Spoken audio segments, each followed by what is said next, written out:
काकांना आवाज येतोय का? येतोय सुरू करा. प्रथम पूज्य श्री देशमुख काकांना आणि मंदाताईंना माझा श्री साष्टांग नमस्कार. तसेच श्री सुनील काका आणि सौ शैलजा काकूंना माझा साष्टांग नमस्कार. मी माया मद्दलवार पांढरकवडा 12वा अध्यायाचं पठण करताय. ओम श्री परमात्मने नमः. श्रीमद् भगवद गीता अथ 12ोऽध्यायः. अर्जुन उवाच एवं सततयुक्ताये भक्तास्त्वां पर्युपासते ये चाप्यक्षरमव्यक्तं तेषां के योगवित्तमाः. श्री भगवान् उवाच मय्यावेश्य मनो ये मां नित्ययुक्ता उपासते श्रद्धया परयोपेतास् ते मे युक्ततमा मताः. ये त्वक्षरमनिर्देश्यम् अव्यक्तं पर्युपासते सर्वत्र गममचिन्तं च कूटस्थमचलं ध्रुवम्. सन्नियमेन्द्रियं ग्रामं सर्वत्र समबुद्धयाः ते प्राप्नुवन्ति मामेव सर्वभूतहिते रताः. क्लेशोऽधिकस्तरस्तेषाम् अव्यक्तासक्तचेतसाम् अव्यक्ता हि गतिर्दुःखं देहवर्धिर्व्याप्यते. ये तु सर्वाणि कर्माणि मयि सन्न्यस्य मत्पराः अनन्येनैव योगेन मां ध्यायन्त उपासते तेषामहं समुद्धर्ता मृत्यु संसार सागरात्. भवामि न चिरात् पार्थ मय्यावेशित चेतसाम् मय्येव मन आधस्त्व मयि बुद्धिं निवेशय निवशिष्यसि मय्येव अत ऊर्ध्वन्न संशयाः. अथ चित्तं समाधातुं न शक्नोषि मयि स्थिरम् अभ्यासयोगेन ततो मामिच्छप्तुं धनञ्जय. अभ्यासेऽप्यसमर्थोऽसि मत्कर्म परमो भव मदर्पमपि कर्माणि कुर्वन् सिद्धिमवाप्स्यसि अथेतदप्यशक्तोऽसि कर्तुं मद्योगमाश्रिताः. सर्वकर्मफलत्यागं ततः कुरु यतात्मवान्. श्रेयो हि ज्ञानमभ्यासात् ज्ञानात् ज्ञानं विशिष्यते ज्ञानात् कर्मफलत्यागात् शान्ति नरनन्तरम्. अद्वेष्टा सर्वभूतानां मैत्रः करुण एव च निर्ममो निरहङ्कारः समदुःखसुखक्षमी. सन्तुष्टः सततं योगी यतात्मा दृढनिश्चयः मय्यर्पितमनोर्बुद्धिर् यो मद्भक्तः स मे प्रियः. यस्मान्नो द्विजते लोको लोकान्नो द्विजते च यः हर्षामर्षभयोद्वेगैर्मुक्तो यः स च मे प्रियः. अनपेक्षः शुचिर्दक्ष उदासीनो गतं व्यतः यो न रुष्यति न द्वेष्टि गतं व्यतः सर्वारंभ परित्यागी यो मद्भक्तः स मे प्रियः. यो न रुष्यति न द्वेष्टि न शोचति न काङ्क्षति शुभाशुभ परित्यागी भक्तिमान्यः स मे प्रियः. समशत्रौ च मित्रे च तथा मानापमानयोः शीतोष्ण सुख दुःखेषु समसंग विवर्जिताः तुल्य निंदा स्तुतिर्मौनी संतुष्टो येन केनचित् अनिकेत स्थिरमतिर् भक्तिमान् मे प्रियो नरः ये तु धर्म्यामृतमिदं यथोक्तं पर्युपासते श्रद्धाना मत्परमा भक्तास्तेऽतीव मे प्रियाः। ओम तत्सदिति श्रीमद्भगवद्गीतासु उपनिषत्सु ब्रह्म विद्यायां योगशास्त्रे श्रीकृष्णार्जुन संवादे भक्ति योगो नाम द्वादशोऽध्यायः। ओम श्री कृष्णार्पणमस्तु। हरे नमः हरे नमः हरे नमः। आजची सेवा मी माझ्या सद्गुरु चरणी अर्पण करते. रामकृष्ण हरी. रामकृष्ण हरी. ताई मायाताई, रामकृष्ण बोलते. मायाताई, तुम्ही गीतेचा 12वा अध्याय खूप छान पठण केलात. मी तुम्हाला साष्टांग नमस्कार करते. नमस्कार ताई. नमस्कार. परमपूज्य श्रीधर स्वामी महाराजांना मी साष्टांग नमस्कार करते. परमपूज्य डॉक्टर काकांना मी साष्टांग नमस्कार करते. आदरणीय शैलजा काकूंना मी साष्टांग नमस्कार करते. आणि तुम्ही तर जगदीशाची मूर्ती, तुम्हालाही मी साष्टांग नमस्कार करते. काल स्वातीताईंनी केलेल्या 12व्या श्लोकावर चिंतन केले होते. त्याचाच आपण थोडक्यात गोषवारा घेऊया. श्रेयो हि ज्ञानमभ्यासाच ज्ञानाम ध्यानम विशिष्यते ध्यानात कर्मफल त्यागात शांतीरनंतरम. अभ्यासापेक्षा ज्ञान, ज्ञानापेक्षा ध्यान आणि ध्यानाहून कर्मफल त्याग श्रेष्ठ आहे. कारण कर्मफल त्यागाने लवकरच शांती प्राप्त होते. अभ्यासापेक्षा ज्ञानयोग श्रेयस्कर आहे. ज्ञानयोगापेक्षा ध्यानयोगाची विशेषता अधिक आहे. ध्यानयोगापेक्षा कर्मफल त्याग अधिक उत्तम आहे. या कर्मफल त्यागाचा त्याग केल्याने लवकरच शांती प्राप्त होते. 6व्या श्लोकात अनन्ययोग करण्याचा उपदेश केला आहे आणि त्याचेच विवरण 8व्या श्लोकापर्यंत केलेले आहे.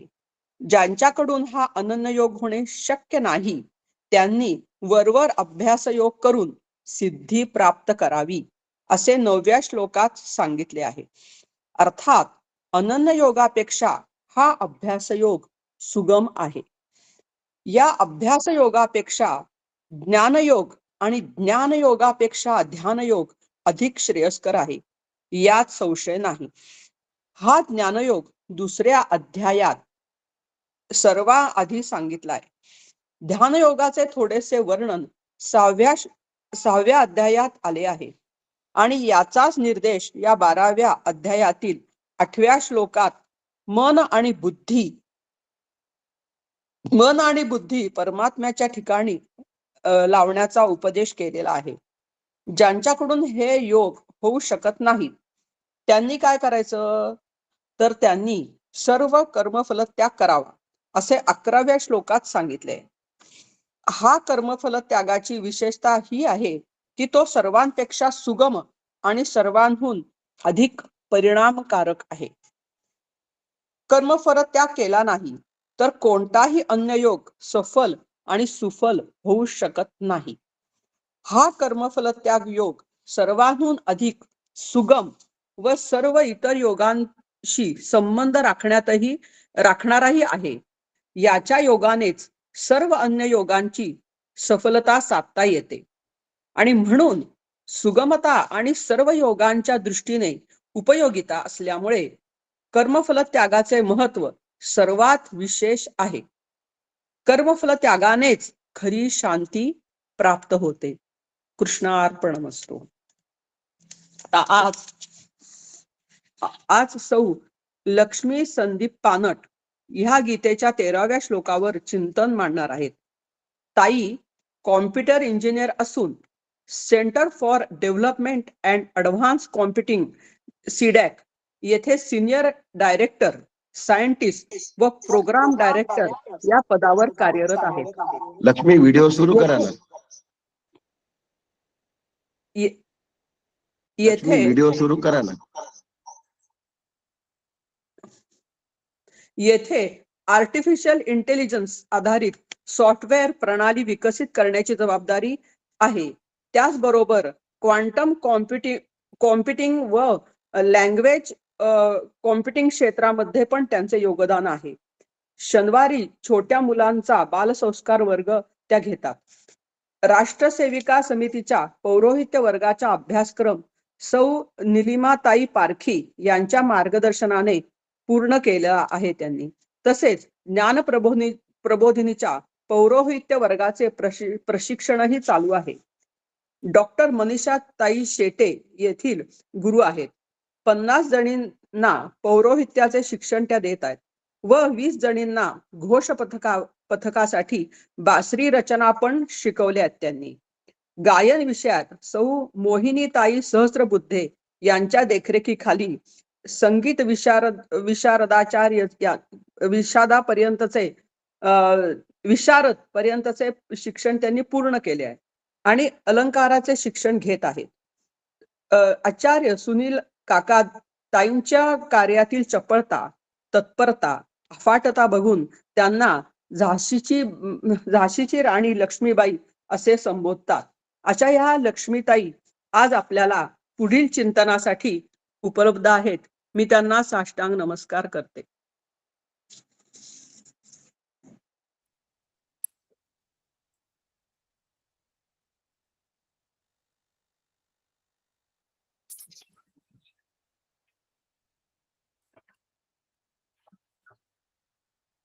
रामकृष्ण हरी. हरे राम राम राम हरे हरे, हरे कृष्ण कृष्ण कृष्ण हरे हरे, हरे राम राम राम हरे हरे, हरे कृष्ण कृष्ण कृष्ण हरे हरे, हरे राम राम हरे हरे, हरे कृष्ण कृष्ण हरे हरे. सद्गुरुनाथ महाराज की जय. वंशी विभूषित करांदवनीरदाभात, पीतांबराधरुण बिंब फलाधरोष्ट्रात, पूर्णेन्दु सुंदर मुखाधर विंद नेत्रात, कृष्णात् परं किमपि तत्त्वमहं न जाने.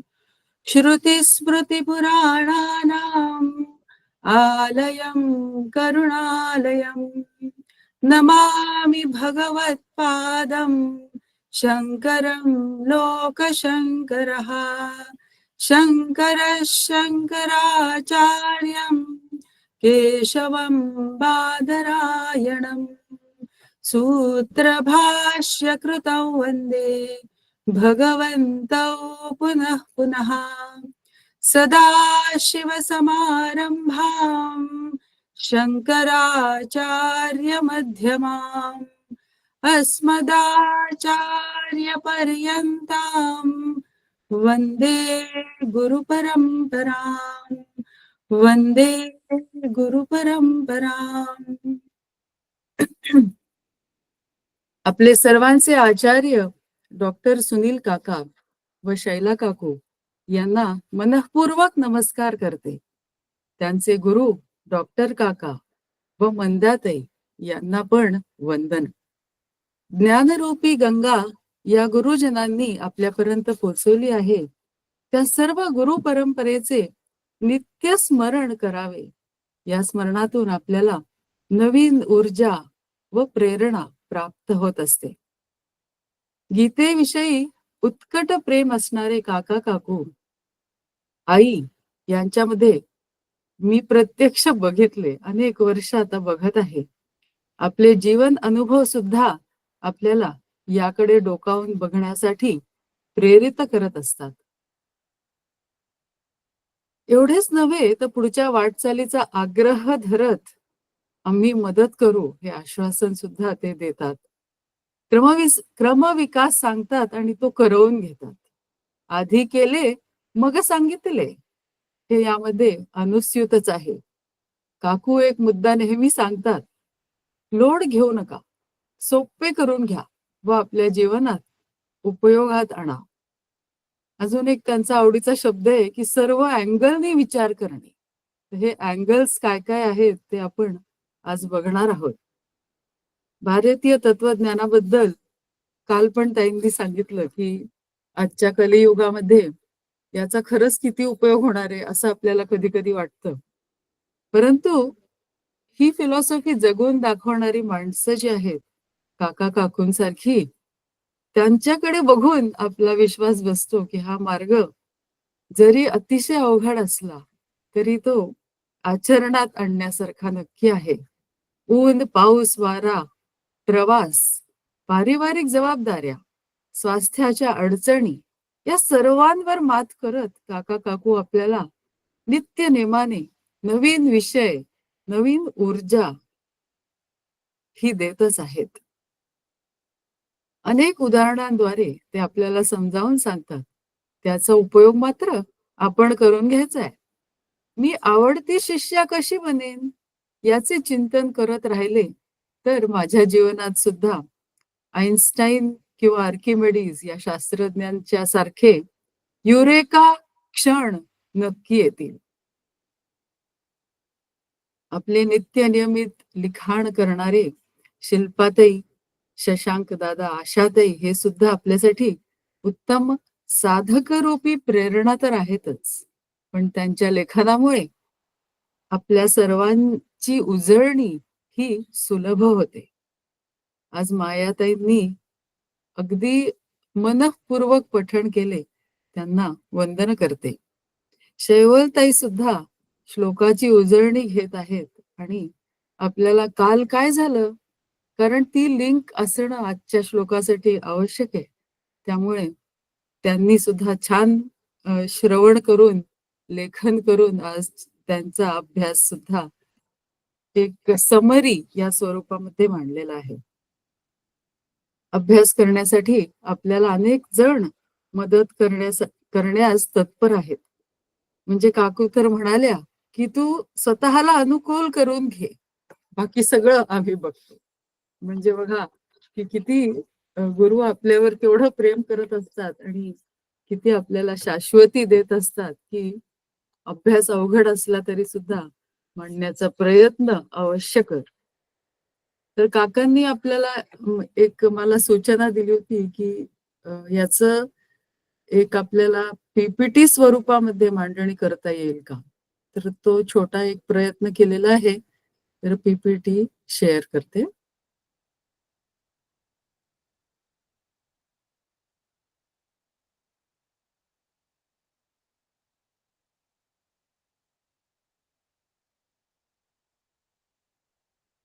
तर आपल्याला 12व्या मधला श्लोक 13वा असा घ्यायचा आहे आज, आणि त्या अनुषंगाने थोडीशी ही पीपीटी तयार करण्याचा प्रयत्न केलेला आहे.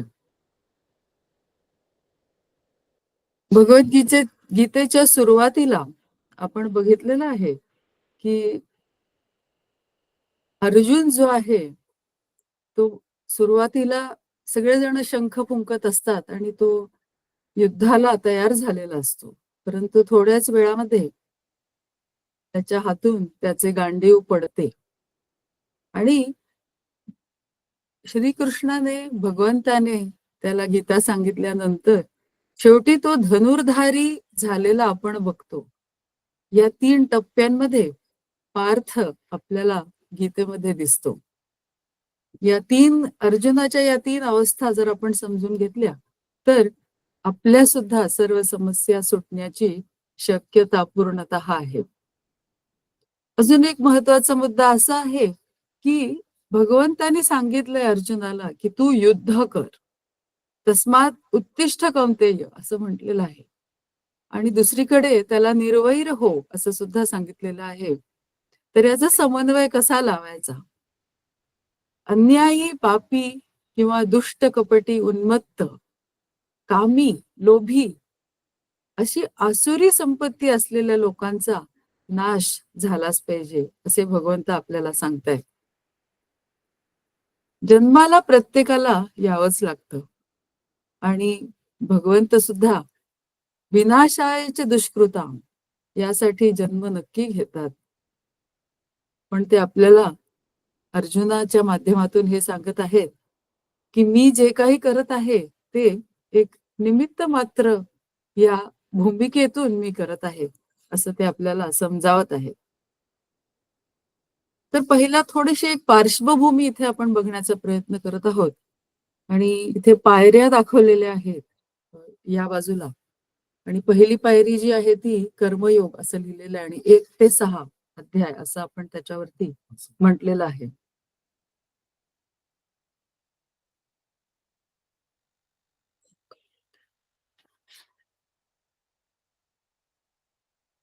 स्लाइड बदलत नाहीयेत. एक सेकंड परत एकदा शेअर करते.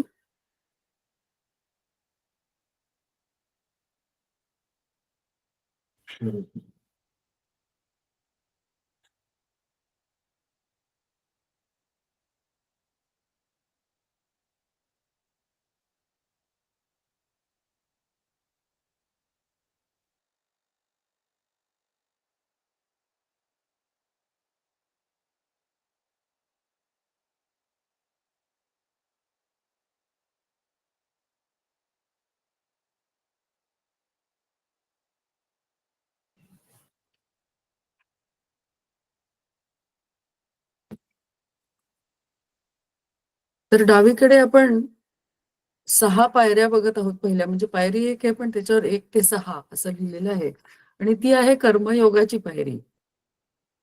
तर पहिल्या ह्याच्यामध्ये अर्जुनाचा विषाद आपल्याला दाखवलाय. दुसऱ्या अध्यायामध्ये सांख्ययोग आणि बुद्धियोग व त्या दोघातील स्वरूपाचा भेद असा समजावून सांगितलाय. म्हणजे क्रमविकास काका आपल्याला जो सांगतात तो कसा झालेला आहे ते आपण बघत आहोत. तिसऱ्या अध्यायामध्ये केवळ निष्काम कर्म साधकासाठी योग्य आहे असे आपल्याला सांगितले. चौथ्या अध्यायामध्ये निष्काम कर्मच ज्ञानासहित जाणून घेतले आहे. 5व्या अध्यायामध्ये गूढ अभिप्रायाने भगवंताने सांगितले की अष्टांग योगाचे सिद्धांत व 6व्या अध्यायात जीव ब्रह्म ऐक्य असे हे पहिले 6 पायऱ्या कर्मयोगाच्या अंतर्गत सांगितलेल्या आहेत. मग 7 ते 12 ही दुसरी पायरी जी इथे आपल्याला दाखवली आहे ती भक्ती योगाची पायरी आहे आणि त्या पायरीवर आज आपण उभे आहोत आणि त्यातला शेवटचा टप्पा म्हणजे अध्याय 12 याच्याकडे आपण बघत आहोत. तर इथे काय सांगितलंय 7व्या अध्यायामध्ये परा व अपरा असे प्रकृतीचे भेद जाणून घ्यायचे. मग त्याचा निराश करून भगवंताची भक्ती करण्याचे प्रकार आहेत. दुसऱ्या अध्यायात 8व्या अध्यायामध्ये ज्ञानी, योगी, भक्त आणि सामान्य माणसं यांचे प्रयाण कसे होते ते समजावून सांगितलेले आहे. भगवद्गीतेच्या 8व्या अध्यायातील 700 श्लोकातील अभिप्राय एकट्या राजविद्या राजगुह्य 9व्या अध्यायामध्ये सांगितलं आपल्याला. 10व्या अध्यायात भगवंताकडून त्याच्या विभूती विस्ताराने जाणून घेऊन अनंत ब्रह्मांडाचे क्षुद्रत्व आपल्याला समजावून सांगितले. 11व्या अध्यायात मोहित झालेल्या अर्जुनाला प्रत्यक्ष दाखवले विभूती योगातील भगवंताचे दुर्मिळ रूप व सर्वात महत्वाचा तिथे संदेश हाही दिला की निमित्त मात्रम भव सव्यसाची.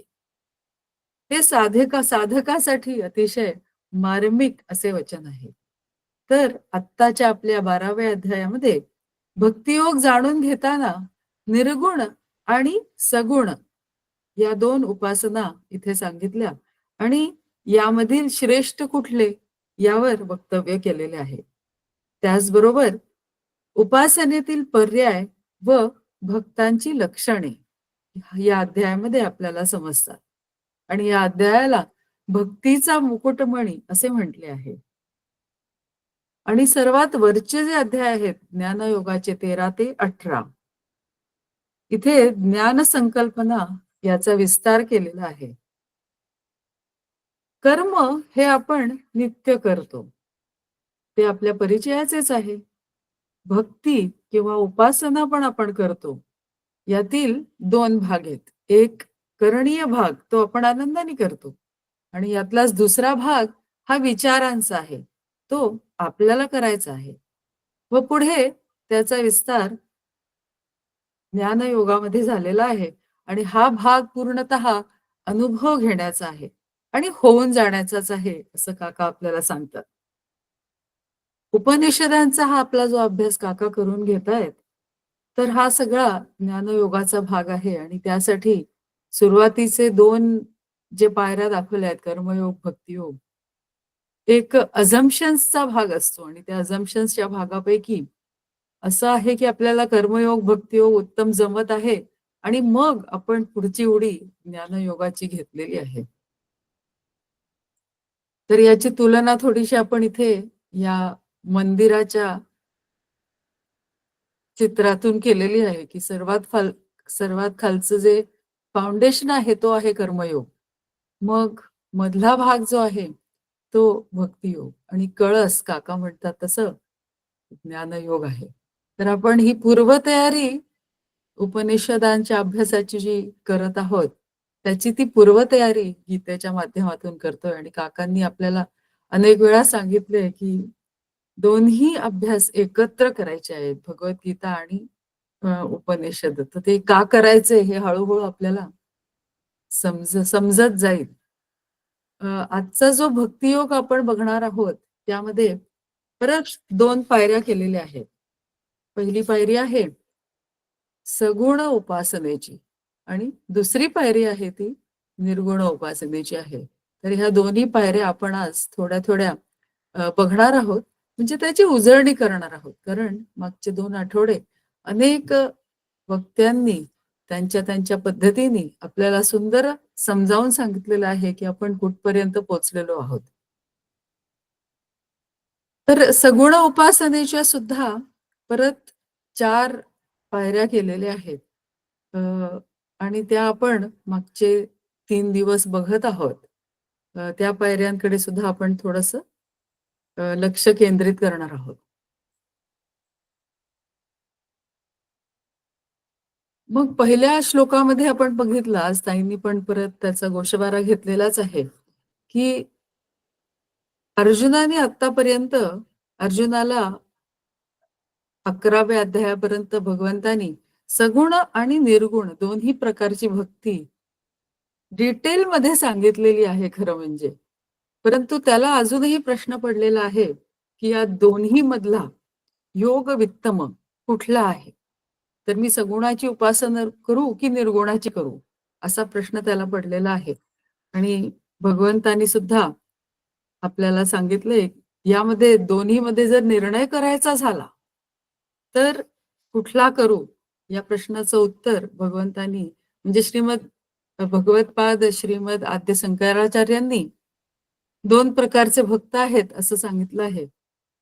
पहिला आहे जो कायम भगवंत प्राप्तीसाठी कर्म करतो, अनन्य भावाने शरण येऊन विश्वरूपधारी परमेश्वराची उपासना आणि ध्यान तो करत असतो, हा सगुणोपासक आहे. आणि दुसरा जो वासनांचा त्याग करतो, सर्व कर्मसन्यासी असतो, सर्व उपाधी रहित झालेल्या अव्यक्त इंद्रियातीत होऊन ब्रह्माची उपासना करणारा तो निर्गुणोपासक असतो. आणि यालाच इथे अक्षर ब्रह्माचा उपासक असं सुद्धा म्हटलेलं आहे. तर यामध्ये मला आठवण होते, मी आता सॉफ्टवेअर बॅकग्राऊंडची असल्यामुळे हार्डवेअर आणि सॉफ्टवेअर यामध्ये जो फरक आहे तो या निर्गुण आणि सगुण यामध्ये मला दिसला थोडा. तो कसा, तर सगुण उपासना जी आहे ती हार्डवेअर सारखीच दृश्य स्वरूपात आहे, ती आपल्याला दिसते, आपल्याला त्याचा अनुभव प्रत्यक्ष घेता येतो. आणि सॉफ्टवेअर कसं असतं, तर त्या हार्डवेअरला ते ड्राईव्ह करत असतं, पण ते आपल्याला दिसत नाही, ते बरचसं अदृश्य असतं. आणि तसंच काहीसं निर्गुण उपासनेबद्दल म्हणता येईल.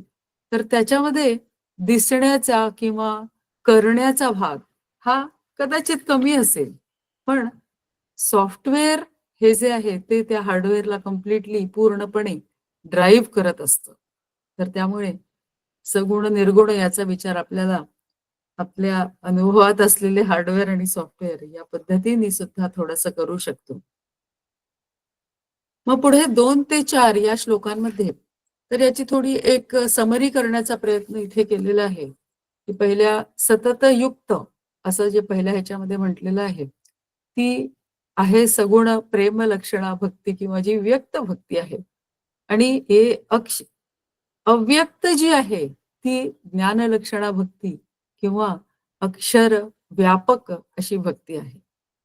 आणि या 2 मार्गांमध्ये दुसऱ्या 2 ते 4 या श्लोकांमध्ये या 2 प्रकारच्या भक्तींचं वर्णन थोडंसं केलेलं आहे. मंद मध्यम साधक जे आहेत ते सगुण साकार नामरूपात्मक उपासना हे करत असतात. त्यामध्ये अनुष्ठान, व्रत वैकल्य, पारायण, पूजा अर्चा हे सर्व भाग येतात. मग तीव्र साधक, तीव्र मुमुक्षु जो असतो तो ज्ञान साधना अधिक करतो. चराचरामध्ये चैतन्य आहे असे शास्त्रसंमत विचार तो एकाग्र मन करून असे विचार करत त्याचा अभ्यास करत राहतो. आणि कसा करतो तर श्री गुरूंच्या म्हणजे आपल्याला यमराज रूपी श्री गुरु काकांनी दाखवले आहेत, मारुती राय असतील, या सर्वांना तो समोर ठेवून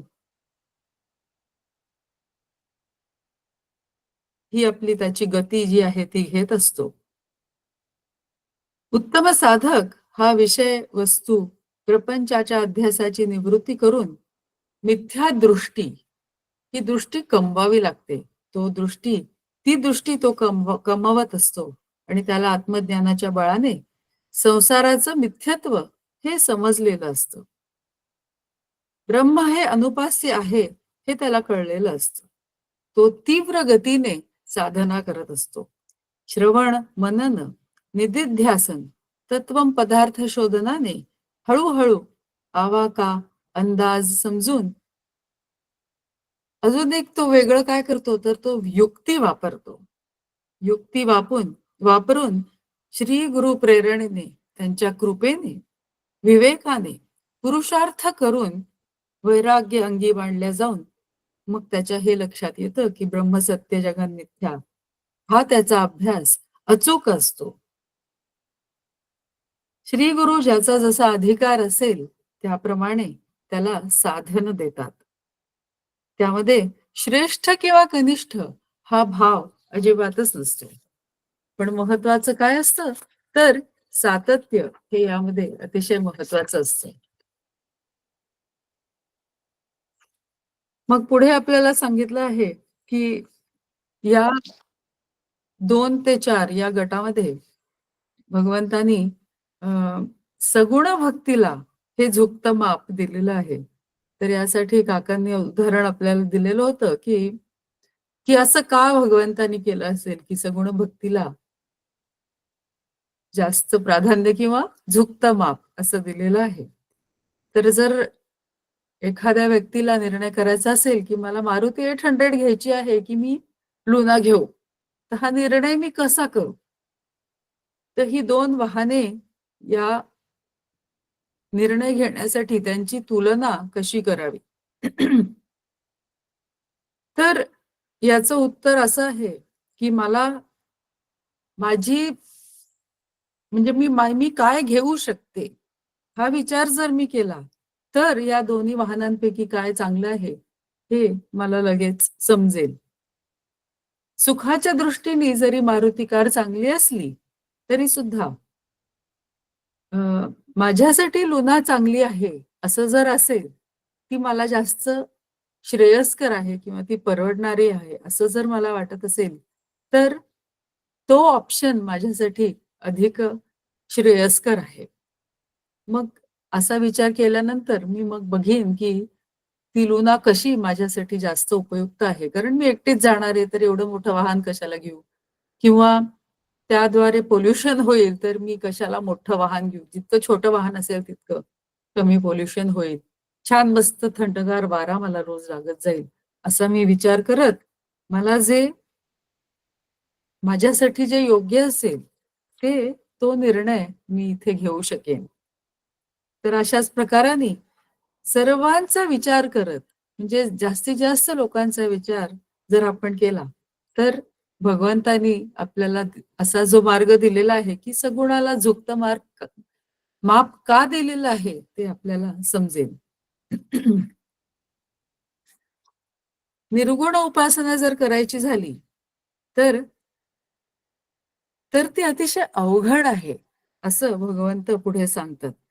म्हणजे 5 आणि 6 या श्लोकांमध्ये आपण जर बघितलं इथे, तर निर्गुणामध्ये चित्त गुंतवणं हे अतिशय क्लेशकारक आहे, असं भगवंत आपल्याला इथे सांगत आहेत. यासाठी चित्तवृत्तींचा निरोध करावा लागतो. आमची वृत्ती कशी आहे? आता काकांचं हे सुद्धा वक्तव्य मला अतिशय आवडतं. ते का? की जोपर्यंत अर्जुन करत असतो, तोपर्यंत ते माझ्यापासून अतिशय लांब असतं. आणि मला स्वतःला लावून घ्यायचं असतं, असं की लगेच तिथे प्रश्न उत्पन्न होतात. तर माझी वृत्ती कशी आहे? तर ती कायम भिरभिरणारी अशी वृत्ती आहे. तर त्याचा निरोध करणं हे अतिशय क्लेशदायक आहे, असं देवाने आपल्याला इथे सांगितलंय.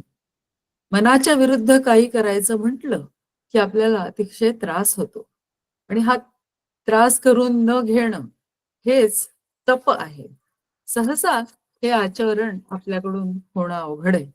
म्हणून इथे 5 ते 7 या श्लोकांमध्ये आपल्याला दोन्हीचा तुलनात्मक सांगितलेलं आहे आणि कशामध्ये किती कष्ट आहे याबद्दल थोडंसं सांगितलेलं आहे.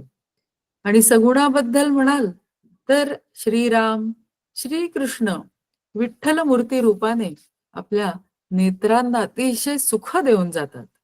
त्यांचे रूप चित्तामध्ये ठसवता येते. विविध नामांनी त्यांना आळवता येते. आपल्याला माहितच आहे विष्णू सहस्रनाम आहे, त्यामुळे सहस्रनामांच्या द्वारे त्याची आळवणी आपल्याला करता येते. विविध अलंकारांनी ईश्वराला सजवता येते. विविध वस्त्रे ते परिधान करू शकतात. हातामध्ये मुरली घेतलेले गोपाळकृष्ण आपल्याला खूपच भावतात. आणि आपली भक्ती तिथे दृढ होण्यामध्ये हे जे आपलं त्या भगवंताप्रती प्रेम जडतं, ते प्रेम अतिशय त्या भक्तीला वृद्धिंगत करण्यासाठी आवश्यक असतं. भगवंत म्हणतात की माझ्या अनुसंधानामध्ये राहून सर्व कर्मे मला अर्पण करून माझ्या सगुण रूपाची अनन्य भावाने उपासना, अखंड माझे चिंतन हे अतिशय आवश्यक आहे. आणि यातून संसार सागरातून अवश्य उद्धार होईल तुझा, असं ते अर्जुनाला हामी देत आहेत. इथे 2 महत्वाचे मुद्दे असे आहेत. तर काकूंचे अँगल जे त्या म्हणतात, तर एक अँगल आहे अनुसंधानाचा अँगल. आणि त्यामध्ये महत्वाचा शब्द येतो की सतत. तर सतत संपर्कात असणे किती महत्वाचे आहे. सतत संपर्कात असलो तर त्याचं अनुसंधान आपल्याला राहण्याची शक्यता आहे. आता आपल्याला हा नित्याचा अनुभव आहेच की काकू सांगतात की हातामध्ये पेन्सिल घ्या. काका म्हणतात की समोर तुमच्या तो मंत्र किंवा श्लोक असू दे जो आपण म्हणत आहोत. तर या ज्या सूचना आहेत त्या अनुसंधान ठेवण्यासाठी अतिशय महत्वपूर्ण अशा सूचना आहेत. प्रपंचातील कामे आपण करतच असतो आणि आपली बुद्धी जी आहे ती मल्टीटास्किंग करण्यासाठी त्याचं डिझाईनच नाहीये. म्हणून काका वारंवार सांगतात की फिरत फिरत प्रवचन ऐकू नका. तर त्याचं कारण हेच आहे की आपल्याला जर फोकस करायचा असेल तर फोकससाठी अनुसंधान ठेवण्यासाठी आपल्याला फक्त एकच काम म्हणजे हातामध्ये पेन्सिल म्हणा किंवा पुस्तक समोर म्हणा आणि आपलं मन, आपली बुद्धी सर्व ईश्वराला अर्पण करा असं आपल्याला सांगत आहे तिथे. तर निर्गुण उपासना कठीण कशी आहे हे सुद्धा या श्लोकांच्या गटामध्ये आपल्याला सांगितलेलं आहे, 5 ते 7 या गटांमध्ये. पुढे आपण जेव्हा वळतो त्यावेळेस 8 ते 11 हा जो गट आहे तिथे आपल्याला भगवंत नेतात. कारण आपल्याला आता दाखवलंय त्यांनी की सगुण उपासना कशी सोपी आहे.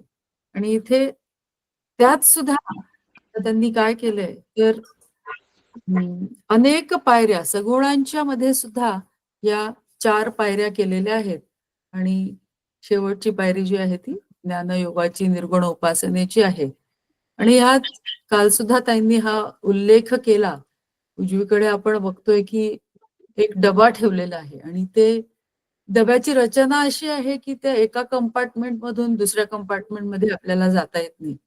परंतु ही जी रचना आहे केलेली कर्म भक्ती ज्ञानयोग सगुण निर्गुण ही जी रचना आहे ती अशी पाथ ऑफ नो रिटर्न नाहीये किंवा वॉटर टाईट कंपार्टमेंट नाहीये. तर दिवसामधून आपल्याला दिसेल की आपण काही वेळा एक प्रकारची उपासना करतो, काही वेळा दुसऱ्या प्रकारची करतो, काही वेळेला तिसऱ्या प्रकारची सुद्धा होते. तर ह्या 5 उपासनांमध्ये आपण वर खाली असा आपला प्रवास सुरू असतो. आणि डावीकडे आपण जर बघितलं तर एक आपली जी उपासना पद्धती आपल्याला सांगितलेली आहे ती सर्व समावेशक कशी आहे तर या पायऱ्यांच्या अनुषंगाने ही सर्व समावेशक उपासना पद्धती म्हणून झालेली आहे. तर 4 ऑप्शन्स कुठले आहेत तर आपल्याला सवय कशी असते की प्रश्नपत्रिकेमध्ये 6 पैकी 4 सोडवा. तर अशा या पायऱ्या नाहीयेत. म्हणजे 6 पैकी 4 सोडवा असे ऑप्शन हे नाहीयेत. श्री गुरूंच्या मदतीने आपल्याला या पायऱ्यांपैकी निवड करायची आहे. आणि त्या पायऱ्या कुठल्या कुठल्या आहेत तर पहिली पायरी जी सांगितलेली आहे ती ईश्वर उपासनेची पायरी सांगितलेली आहे. सगुण रूपाची अनन्य भावाने उपासना करत असे हे जे भक्त आहेत जे विश्वरूप ईश्वर उपासना करतात तर ते कसे उपासना करतात ते इथे सांगितलेलं आहे की त्यांच्या बुद्धीचा निश्चय झालेला असतो आणि ते मनाने संकल्प विकल्प करत नाहीत. तर सर्वत्र मीच आहे हा त्यांचा बुद्धीद्वारे निर्णय झालेला असतो आणि ते एकरूप होऊन राहू शकतात. देवाने केलेला उपदेश आपल्याला संत खूप छान समजावून सांगतात. तर आपल्याला बुद्धीच्या अनेक वक्त्यांनी सुद्धा हा पॉइंट समजावून सांगितलेला आहे की निर्गुणाच्या म्हणजे सगुणाच्या सहाय्याने आपल्याला निर्गुणापर्यंत पोहोचायचं आहे. मग त्यानंतरची जी पायरी सांगितली आहे ती 9 आणि 10 तर इथे अभ्यास योग यावरती थोडस चिंतन केलेलं आहे.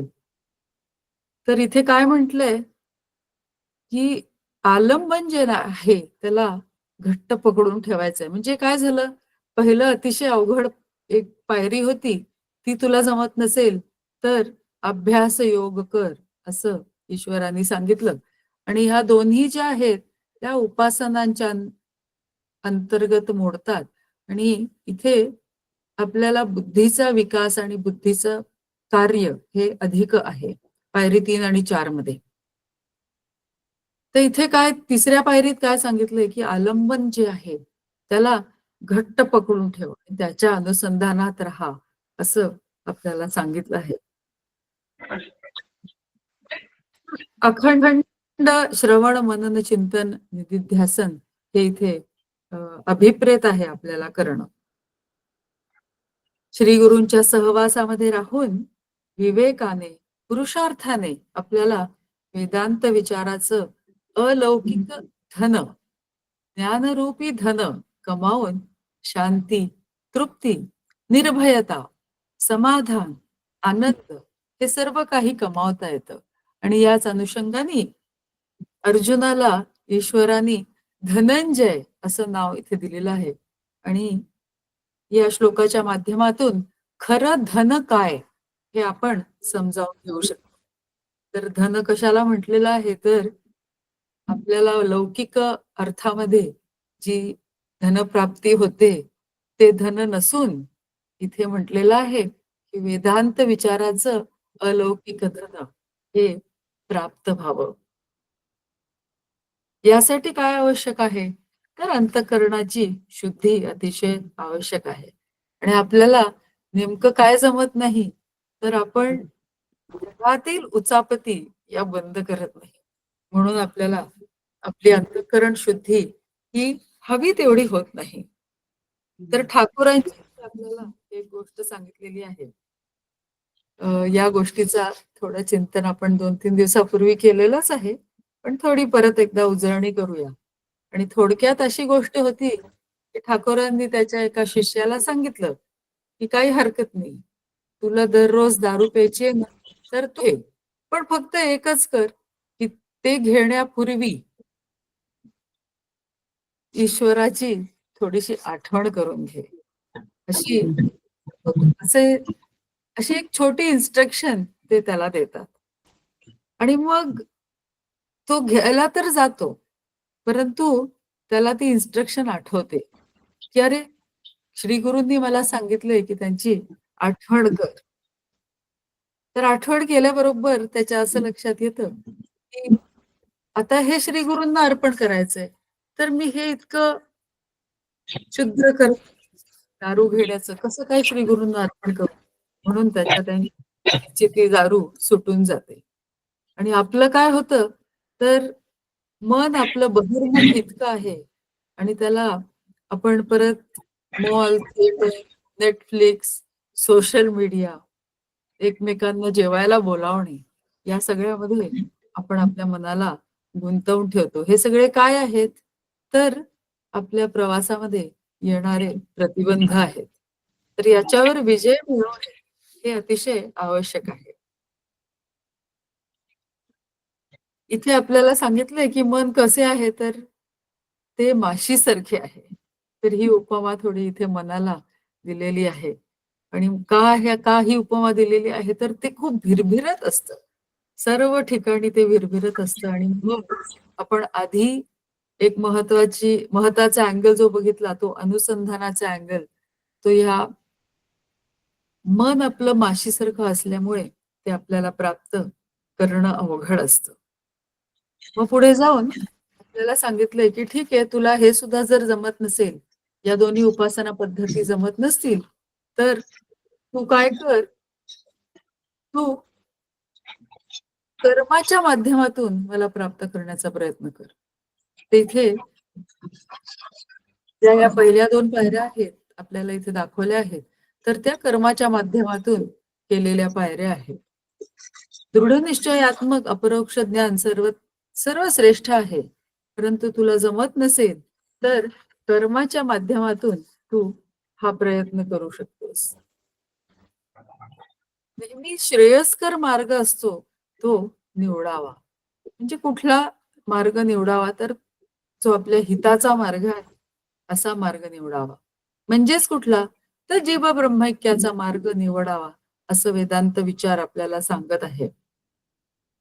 ज्याला कर्मफल त्याग म्हणजे कर्मयोग करता येतो, त्याची समस्त संसाराची तात्काळ निवृत्ती होऊन कोणतीच अपेक्षा त्याच्या मनामध्ये उरत नाही. आणि हे सर्वोत्कृष्ट फळ आहे, असं इथे आपल्याला सांगितलं जातं. आणि श्री गुरूंना आपण जेव्हा भेटायला जातो, तेव्हा रिकाम्या हाताने न जाता काहीतरी फळ घेऊन जावं, असं आपल्याला सांगितलेलं आहे. तर असं का सांगितलंय, तर नारळाची शेंडी त्यांच्या हातात देतो म्हणजे माझ्या देहाचे धागेदोरेच आपण त्यांच्या हातामध्ये देत आहोत, असा विचार आपला पूर्ण झाला पाहिजे. आणि स्वकर्तृत्वाचा संगत त्याग हा आपल्याला तिथे करायचा आहे. मय्येव मन आधत्स्व मयी बुद्धिम निवेशय. मन बुद्धी मला दे, ते तुला ऊर्ध्व गतीला दे. अभ्यास योगाने ते प्राप्त होईल. अशा पद्धतीने तू मुक्त होऊ शकशील. आणि हे तुला जमत नसेल, तर मत कर्म परमो भव. सगळी कर्म ही तू कुणासाठी कर, तर माझ्यासाठी कर, असं इथे सांगितलेलं आहे. आणि ह्याची फलप्राप्ती काय होईल, तर तुला सिद्धी प्राप्त होतील. आणि सिद्धी म्हणजे मोक्ष जरी नसला तरी ती एक वरची स्थिती आहे. अभ्यासाने तुला सामर्थ्य प्राप्त होईल, असं आपल्याला भगवंत सांगत आहेत. वरील 3 टप्पे हे सुद्धा जमले नाहीत तर शेवटचा टप्पा इथे सांगितला आहे. आणि भगवंत म्हणत आहेत की संसार संसारातून निवृत्त होऊन मोक्षरूपी शांती तू प्राप्त करून घेऊ शकतोस, असं इथे म्हटलेलं आहे. आणि यासाठी महत्वाचा शब्द जो आहे तो अर्पण असा हा हा एक अर्पणाचा अँगल इथे आपल्याला सांगितलेला आहे. अर्पण करायचे याचा अर्थ फलभोगकाली भगवंताचे स्मरण करायचे. म्हणजे जे जे फळ मिळेल ते ते स्वीकारताना भोगताना भगवंताचे स्मरण करत राहायचे. म्हणजे परत आपल्याला मोकळे होता येते. माऊली म्हणतात की कर्माच्या आरंभी माझं स्मरण करायचं आणि कर्माच्या शेवटी सुद्धा माझं स्मरण करायचं. म्हणजे काय, तर मधलं सगळं सुद्धा आपण भगवंतालाच अर्पण करत आहोत. तर आता त्यानंतरचा कालचा जो श्लोक घेतला गेला त्यामध्ये आपल्याला काय सांगितलं 12व्या श्लोकामध्ये. आता सुरुवातीला आपण या 4 श्लोकांच्या द्वारे 4 प्रकारच्या उपासना घेतल्या आणि नंतर आपल्याला काय सांगितलं, तर अभ्यासापेक्षा श्रेष्ठ ज्ञान आहे, ज्ञानापेक्षा श्रेष्ठ ध्यान आहे. तर इथेच अभ्यास म्हणजे काय, तर श्रवण किंवा आजच्या भाषेत म्हणायचं झालं तर डेटा किंवा इन्फॉर्मेशन हे जे आहे तो श्रवणाचा भाग झाला. काय करायचं ते मी ऐकून घेतलं. त्यानंतर त्याचं मनन करायचे, म्हणजेच ती ज्ञानप्राप्ती करून घ्यायची आहे.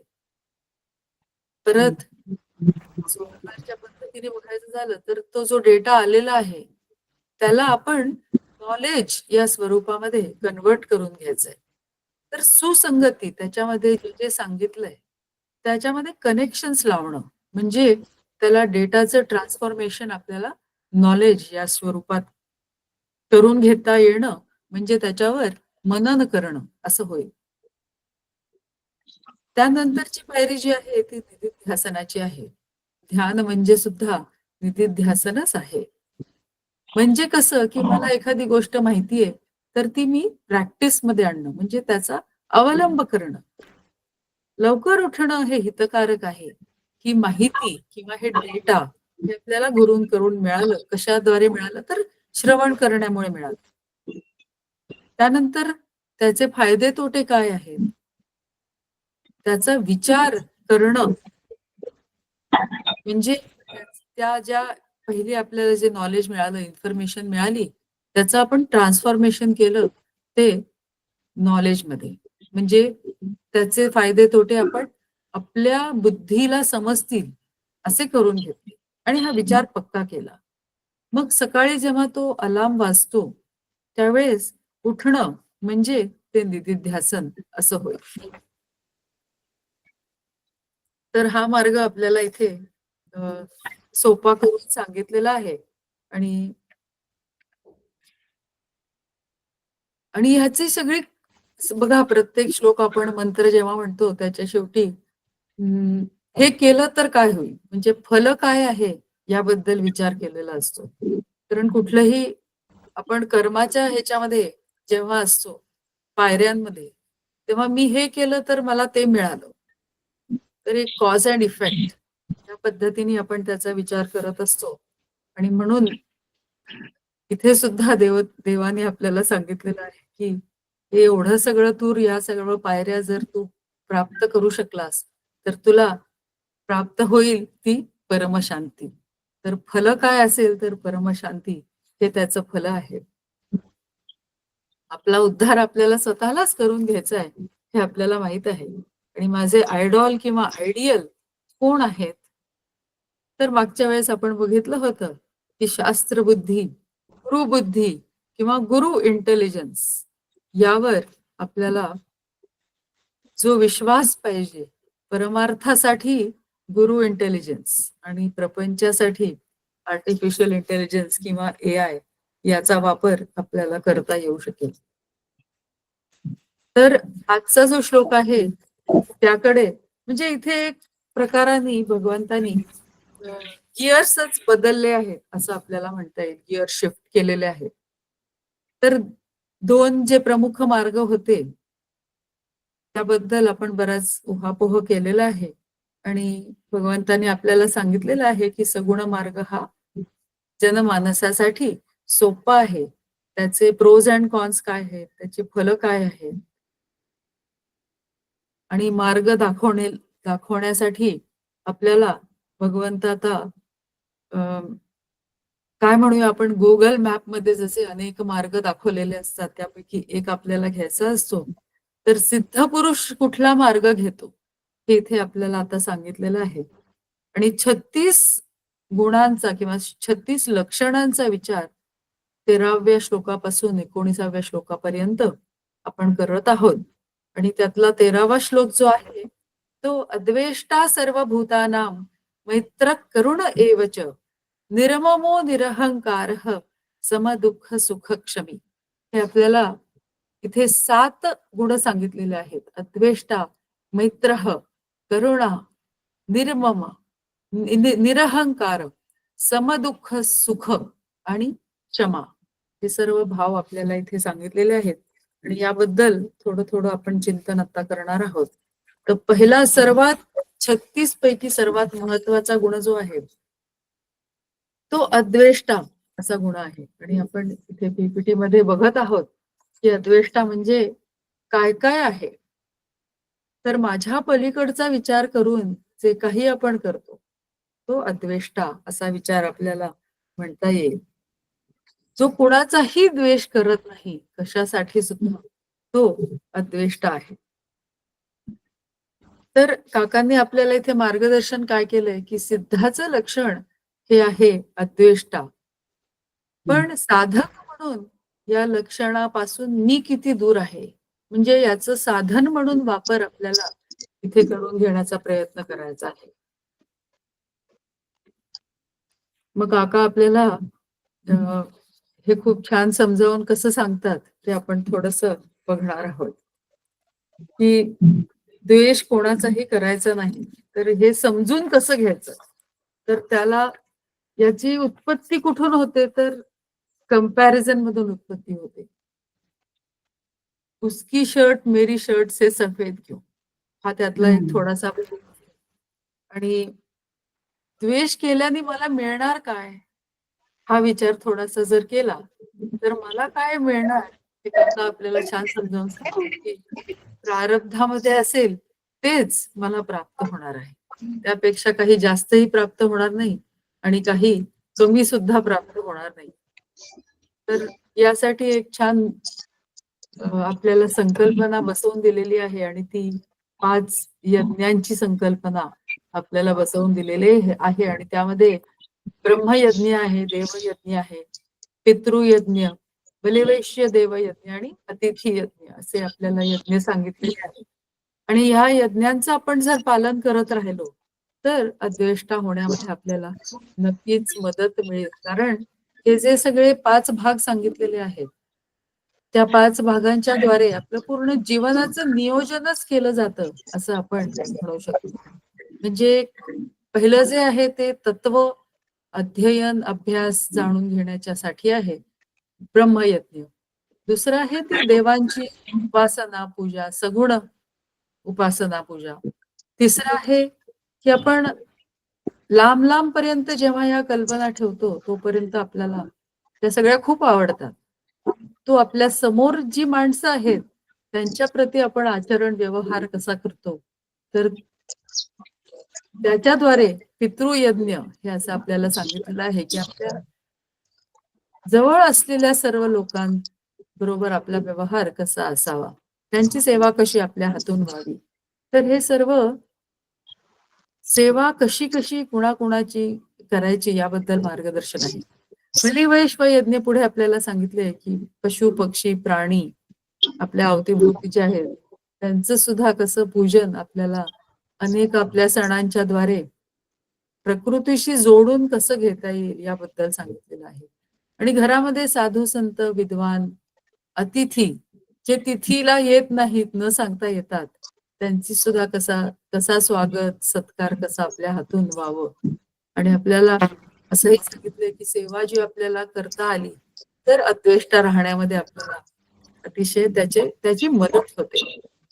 आणि याबद्दल एक छान काही गीतं आहेत की सेवा हे यज्ञकुंड समिधा सम खमजले. सेवा हेच यज्ञकुंड आहे आणि आपण समिधेप्रमाणे त्यामध्ये आपलं एक एक अर्पण करत जायचंय. आणि त्या ध्येयाच्या महासागरामध्ये आपण एक छोटीशी नदी येऊन कशी मिळते सागराला, त्याप्रमाणे आपल्याला मिळायचं आहे. मग दुसरा गुण जो सांगितलेला आहे तो मैत्रीचा सांगितलेला आहे. मैत्री आपल्याला माहितच आहे की आपण लहान मुलांना कसं सांगतो की याच्याबरोबर मैत्री कर, त्याच्याबरोबर करू नकोस. तर एक मैत्रीचे जे निकष आहेत ते इथे आपण दाखवलेले आहेत थोडेसे, की सर्वांबरोबर कशी आपल्याला मैत्री करता यावी, त्यासाठी कुठले कुठले गुण आपल्यामध्ये असावे. आणि इथे जर महाराजांचं उदाहरण द्यायचं झालं तर शिवाजी महाराजांचं जे सर्व कर्तृत्व आहे ते कशामुळे शक्य झालं, तर त्यांनी अनेक मित्र सुंदर जोडलेले होते. जेव्हा भावाचे मित्र जोडलेले होते, त्यामध्ये काही नावं आपण इथे घेतलेली आहेत. तानाजी मालुसरे आहेत, बाजी प्रभू देशपांडे आहेत. तर असे जीवाभावाचे मित्र, ती भावना आपल्याला जर जोडता आली, एका मोठ्या ध्येयासाठी जर आपण एकत्रितपणे काही करू शकलो, तर ही मैत्री अतिशय दृढ होण्याची शक्यता आहे. आणि मैत्री भावाचं दुसरं उदाहरण तर आपल्याला माहितीच आहे की सुदामा आणि कृष्णाचं उदाहरण आहे ते, की कशी वर्षानुवर्षानंतर भेट झाली तरी सुद्धा अगदी लहानपणी असल्यासारखेच ते एकमेकांना कसे भेटले. मग तिसरा गुण जो आपल्याला सांगितलेला आहे तो करुणेचा सांगितलेला आहे. म्हणजे बघा, आपल्या भोवती काही लोक असतात ज्यांना स्वतःला थोडासा ही मिळालं, उत्तम गोष्टी मिळाल्या तर मी अर्धा अजून एकासाठी काढून ठेवतो. म्हणजे प्रसाद मिळाल्यावर आपण कसं करतो की सगळ्यांना त्यातला थोडा थोडा भाग मिळावा असं आपल्याला वाटत असतं आणि आपण सर्वांना ते देण्याचा प्रयत्न करत असतो. तर आजचं स्वरूप त्याचं अन्नदान करणं, ज्ञानदान करणं, जे आपल्या अवतीभोवती आवश्यक आहे त्या गरजा समजून घेऊन माझा थोडं वेळ त्यासाठी देणं हे अतिशय महत्वाचं आहे. आणि एक आपल्या मनात असलेली करुणा जी आहे त्याला एक चॅनलाइज करून त्याचा उपयोग कसा होऊ शकेल याकडे थोडस लक्ष देणं आवश्यक. अजून ह्याची उदाहरणं द्यायची, करुणेच्या पोटी काय काय होऊ शकतं. तर कल्याणाश्रम नावाची संस्था आहे, ती वनवासी बंधू भगिनींसाठी ज्ञानदानाचं काम अनेक वर्ष करत आहे. तर याची सुद्धा माहिती आपल्याला या अनुषंगाने करून घेता येईल. लंगर हा जो प्रकार आहे तो सुद्धा एकत्र सगळ्यांनी बसणं अशा रूपाने हे आपल्याला, हे सुद्धा एक सेवेचंच माध्यम आहे. आणि भोजन दान करावं असं जे म्हणतात ते या माध्यमातून आपल्याला आपल्या मनाची जी करुणा आहे त्याची अभिव्यक्ती या प्रकाराने आपल्याला करता येईल. आणि काही गीतांमध्ये हे सुद्धा सांगितलंय की जनसेवा हीच ईश्वर भक्ती आहे. आणि यामुळे बंधुत्वाचं जे नातं आहे ते अतिशय दृढ होण्यामध्ये मदत होते. चौथा जो गुण सांगितलेला आहे आपल्याला तो निर्मम असा गुण सांगितलेला आहे. आणि काका आपल्याला हे सगळं करताना एक महत्वाची सूचना अशी देतात की सुख आले तरी रामकृष्ण हरी आणि दुःख आले तरी सुद्धा रामकृष्ण हरी. तर ही एक महत्वाची सूचना आपल्याला ही सगळी कामं करताना मनामध्ये ठेवावी लागते. आणि अजून एक त्यांचा आग्रह असा असतो की कर्म कशासाठी करायचं. तर हे सगळं आपण जे आता बघत होतो, की सेवा असेल किंवा अ, करुणेची विविध अभिव्यक्ती असेल, तर हे सगळं कशासाठी करायचं, तर त्याचं पर्पज आपल्याला नेहमी लक्षात ठेवणं गरजेचं आहे. आणि चित्त शुद्धी हे त्याचं पर्पज असावं आणि त्यातून होणारे परत मला त्यातून काय मिळेल हे सगळे भाव त्याच्यामध्ये नसावे हे सगळं करण्यामध्ये. पुढचं जे सांगितलेलं आहे ते आपल्याला निर्मम म्हणजे ममत्व रहित. माझं याच्यामध्ये काय नाही, काहीही नाही. हे सर्व जे मी करत आहे ते सर्व तुझंच आहे. माझ्या निमित्ताने हे होत आहे. आणि आपण याची अभिव्यक्ती अनेक प्रकारांनी बघतो. आजच्या काळामध्ये एक कन्सेप्ट आहे फिक्स्ड माइंडसेट आणि ग्रोथ माइंडसेट. याचा सुद्धा विचार या अनुषंगाने आपल्याला करता येईल, की प्रत्येकामध्ये काय चांगलं आहे ते शोधून त्याचा कसा चॅनलाइज करता येईल उत्तमोत्तम कार्य करण्यासाठी. तर संघ आणि समिती या माध्यमातून आपल्याला अनेक प्रकारचे उपक्रम हाती घेता येतील.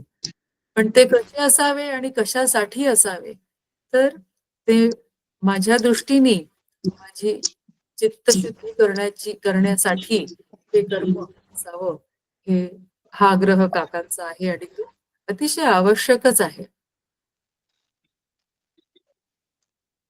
मग त्यानंतरचे जो गुण सांगितलेला आहे आपल्याला, तो या निर्मम ह्या ममत्व रहितता यामध्ये आपल्याला काकू नेहमी सांगतात उदाहरण आहे, की ध्वजाचं उदाहरण सांगतात. तर त्या ध्वजासाठी समर्पण करणारी अनेक आपले जे फोर्सेस आहेत, आर्म फोर्सेस त्यातले लोक आपल्याला माहितच आहे, की नॅशनल वॉर मेमोरियल इथे जर आपण गेलो, तर अनेक लोकांनी आपले जीवनदान, बलिदान केलेलं आहे. आणि ती ममत्व नसणं म्हणजे हे माझं जीवन सुद्धा माझं नाही, हे सुद्धा तुझ्यासाठी मी समर्पित केलेलं आहे. तर तन समर्पित, मन समर्पित और यह जीवन समर्पित हा भाव ठेवून ते काम करत असतात. मग एक अडथळा बरेच वेळा सांगितला जातो. तो अडथळा आहे अहंकार. आणि निरहंकार होणं म्हणजे काय, तर डावीकडे आपल्याला इथे साखरेच्या बाहुल्या दाखवलेल्या आहेत. त्या पाण्यामध्ये विरघळल्या तर कसं होईल? तर ते त्या पाण्यामध्ये एकरूप होऊन जातात आणि मी आणि माझं हे अस्तित्व वेगळं राहतच नाही. ते इतकं त्या पाण्यामध्ये एकत्रित होऊन जातं. दुसरं उदाहरण आपल्याला निरहंकारत्वाचं दिलेलं आहे. ते ढगांचं दिलेलं आहे, की ते पाण्याने पूर्ण भरून खाली येतात. तर अहंकार नसलेली व्यक्ती कशी असते? फळं सुद्धा बघा उजवीकडे ह्या झाडाला लागलेली आहेत. तर ते झाड अतिशय वाकलेलं आहे आणि ते फलं सर्वांना देत असतं. काहीही स्वतःसाठी न ठेवता. याचीच अभिव्यक्ती आपल्याला दिसते. ते वाराणसी मधले जे श्रमिक आहेत त्यांचे पाय आपल्या पंतप्रधानांनी धुतले हे आपण सर्वांनी बघितलेलेच आहे. त्यानंतर सुधा मूर्ती आणि नारायण मूर्ती हे सुद्धा विविध प्रकारच्या जे एवढे त्यांच्याकडे संपत्ती धन भरपूर असून सुद्धा किती ते शांत तृप्त आणि ज्याला आपण म्हणतो अगदी साधं आयुष्य जगत आहेत. म्हणजे त्यांचा त्यामध्ये दाखवण्याचा काही हेतू नाहीये. आणि आता रतन टाटा जे गेलेले आहेत ते सुद्धा अगदी मूर्तिमंत ज्याला म्हणतो आपण, अगदी निरहंकार व्यक्तिमत्व जर आपल्याला पाहिजे असतील तर ही काही उदाहरणं आहेतच. आणि काकांनी आपल्याला दर्शन घडवलं आपल्या डॉक्टर काकांचं.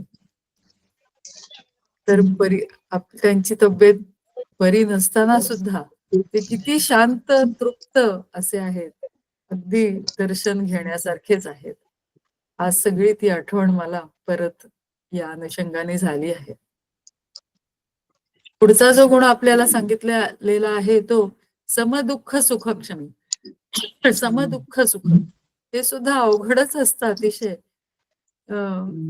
प्रपंचामध्ये आपण सुख दुःख असं वापरतो.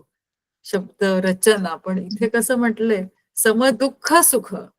तर दुःखामध्ये सुद्धा समत्व भाव मेंटेन करू शकणं, सुखामध्ये सुद्धा करू शकणं, ही ही जिंकण्याची जी काका म्हणतात, आपल्याला सांगतात की मी जिंकलो कधी आणि हारलो कधी, हा जर विचार करायचा असेल साधक म्हणून, तर समत्व जर माझं ढळलं नाही तर मी जिंकलो. दुःखामध्ये सुद्धा जर मी सम स्थिती आपल्या मनाची बुद्धीची ठेवू शकतो, अंतःकरणाची. इथे डावीकडे आपण बघितलं की एक छोटासा दगड जरी आपण पाण्यामध्ये टाकला तर तो तरंग निर्माण करतो. तर निस्तरंग अवस्था असं आपण ज्याला म्हणू शकतो. तर यासाठी उपयुक्त उदाहरण मला अहिल्याबाई होळकरांचं वाटलं. त्यांची आता 300वी जयंती आपण साजरी करत आहोत. तर वैयक्तिक जीवनात किती प्रकारची दुःख त्यांना आली. म्हणजे त्यांचा नवरा, मुलगा, मुलगी, जावई सर्वजण निवर्तले, पण तरी सुद्धा सर्व झंझावातामध्ये ते आपले प्रयत्न त्यांनी कधी सोडले. आणि जी प्रजा होती त्यांच्यासाठी त्या नित्य कर्तव्य करत राहिल्या. आणि नेहमी त्यांचा फोटो आपण जेव्हा बघतो तेव्हा त्यांच्या हातामध्ये शिवभक्त अतिशय त्या होत्या. त्यामुळे अनेक मंदिरांचा उद्धार सुद्धा त्यांनी जीर्णोद्धार केलेला आहे. आणि आता आपल्याला जे ऐकू येतात, भाषणं आता झाली मागच्याच आठवड्यामध्ये अनेक आपण ऐकले की सबका साथ सबका विकास, विकास भी आणि विरासत भी, हे सुद्धा या सगळ्या विचारांचंच एक स्वरूप आहे असं कुठेतरी मला वाटलं. कारण अनेक प्रकारच्या मार्ग दाखवून सुद्धा भगवंतांनी आपल्याला काय सांगितलंय, तर कोणी सुद्धा वर किंवा खाली असा नाहीये. माझी माझी जी पायरी आहे तिथून मला वर वर वर जाण्याचा प्रयत्न असा करायचा आहे आणि सर्वांना एकत्र नेण्याचा प्रयत्न करायचा आहे. काकांचा सुद्धा हा प्रयत्न आपल्याला वारंवार दिसतो. आणि नवीन साधक जेव्हा जॉईन होतात तेव्हा ते आवर्जून सांगतात की सर्वांना समजेल असंच मी सांगणार आहे. तर हा जो प्रयत्न आहे तो सर्वांना एकत्र घेऊन जाण्याचा, हा सुद्धा कुठेतरी साधक म्हणून आपल्यासाठी अतिशय महत्वपूर्ण आहे. शेवटची जी आपला 7वा गुण आपल्याला इथे जो सांगितलेला आहे तो क्षमा हा गुण सांगितलेला आहे. आणि हा सुद्धा अतिशय अवघड असा गुण आहे. आणि याचं प्रतीक म्हणून आपण पूजनामध्ये पृथ्वीचं पूजन करतो. तर पृथ्वी ही जी आहे ती क्षमेचं प्रतीक आहे. तशीच आपली पृथ्वी जी आहे, आपल्या आजूबाजूची झाडं, फुलं, पानं, हे आपण बघतो. आपण त्यांच्यावर खरं म्हणजे आता उजवीकडे आपण जर बघितलं तर आपल्या लक्षात येईल की आपण आपल्याकडून कितीतरी या भूमीवरती अत्याचार करत आहोत. पण ती भूमी आपल्याला भरभरूनच देत आहे. काहीही कुठेही कमी करत नाहीये आपल्यासाठी. आणि आपल्याला करायला काय पाहिजे, तर त्या भूमीच्या स्वच्छतेसाठी आपल्याला काही करता येईल का? म्हणजे ती आपल्याला क्षमा करतीये, नो डाऊट. पण माझ्याकडून मी काही रिड्यूस, रियूज, रिसायकल हे विचार करू शकते का? तर तर खरं तिच्या क्षमेला अर्थ होईल. तर इथे आपल्याला चालत राहण्याचा संदेश इथे आपल्याला दिलेला आहे. आणि काका जो आपल्याकडून अभ्यास करून घेत आहेत त्या अनुषंगाने सुद्धा हे महत्वाचंच आहे की आपण जर क्षमा केली तर क्षमेचं महत्व समोरच्या माणसासाठी नसून ते खरं आपल्यासाठीच आहे. नाहीतर ते विचार वारंवार वारंवार आपल्या मनामध्ये येऊन आपल्याला त्रासच देत राहतात. तर श्रवण हे जे आपण करतो ती बरीचशी पॅसिव्ह अशी प्रक्रिया आहे. मनन जे आहे ती एक ऍक्टिव्ह प्रक्रिया आहे. ती स्वतः अभ्यास करणे यासाठी आपल्याला ही ऍक्टिव्ह प्रक्रिया म्हणजे मननाची करणं अतिशय आवश्यक आहे. आणि त्याचा एक प्रयत्न म्हणूनच सर्व वक्त्यांना काकांनी प्रेरणा दिली आहे की त्यांनी आणि आग्रह सुद्धा धरला आहे की यासाठी वेळ काढा, हा अभ्यास करा आणि जे आपल्याला समजलंय ते बोलण्याचा प्रयत्न करा. आणि खरोखरच आपले जे कॉन्सेप्ट आहेत ते आपण बोललो तर ते अधिक क्लिअर होण्यास आपल्याला नक्की मदत होते. आणि बोलण्यासाठी जसं आपल्याला ती गोष्ट सांगितली जाते की एका लहान मुलाला एक आई संतांकडे एका घेऊन गेली आणि म्हणाली की अरे हा सारखा लाडू खात राहतो आणि माझं ऐकतच नाही. तर त्यांनी सांगितलं गुरुजींनी की तुम्ही 15 दिवसानंतर या. मग 15 दिवसांनी ती माऊली परत येते त्या छोट्या मुलाला घेऊन, की अहो सांगा किती अधिक लाडू खातो हा. आता ते संत जे असतात ते या छोट्या मुलाला समजावून सांगतात की अरे बाबा तू लाडू खाऊ नकोस, तुझी आई सांगतीये ना खाऊ नको. मग त्या माऊलीने विचारलं तुम्ही हे आज एवढी छोटीशी गोष्ट या मुलाला सांगण्यासाठी 15 दिवस का बरं लावले? तर ते म्हणाले मी 15 दिवस लाडू खाल्ले नाही. म्हणजेच काय तर मी तो अधिकार प्राप्त करून घेतला आणि अधिकार प्राप्त करून घेतल्यानंतरच मी त्याला सांगू शकलो. तर जे वक्ते आहेत त्यांच्यावर काकांनी सुद्धा ही जबाबदारी टाकलेली आहेच.